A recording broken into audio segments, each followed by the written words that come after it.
On the 10-year, what's the longer-term downside?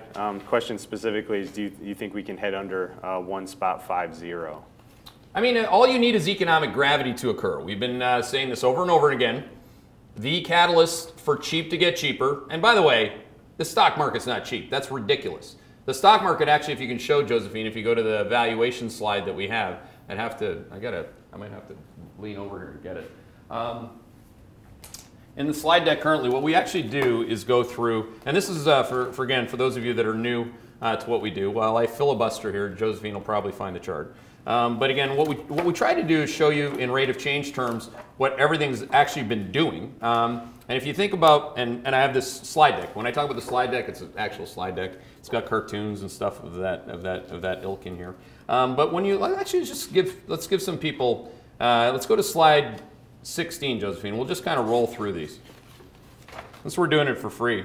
Actually, go to 14. Start at 14. Let's tell people a quick story here.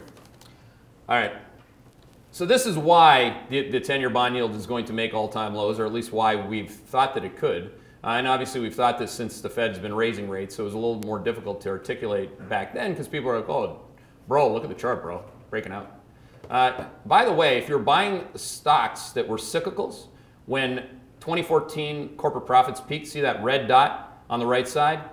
You may not be allowed to run money anymore. I mean, people bought Freeport-McMoRan multiple times along the way on the downside of that and got castrated. Okay, so profits and margin peaked in the second quarter or second half of 2014. Next slide.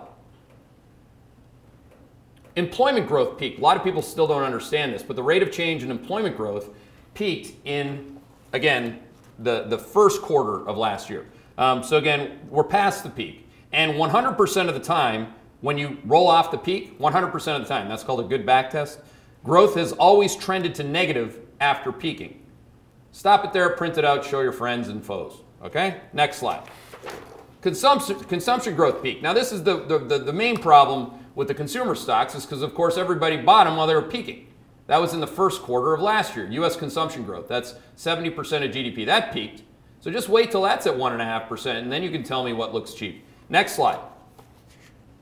Confidence. Oh, damn it. That peaks too when it all peaks. Okay, so my job security peaks.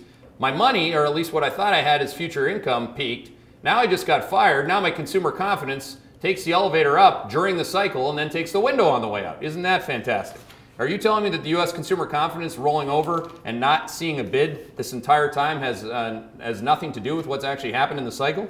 Oh, and then if you look at business confidence, next slide, that looks like hell. And then finally, to get to the punchline, I was going to eventually get to this slide. Slide 19. That was the slide number. If you're new to this, you can say, I can't believe this guy's such an idiot. He can't even remember his own slides. There it is. Forward multiples peaked. I'll give you a wild guess if you can't see the micro that is that red box up there. When, if everything else peaked, consumer confidence, profits, and the labor market peaked in the first quarter of 2015, when do you think the forward multiple on the market peaked? Well, you don't have to think about it. That's where it peaked.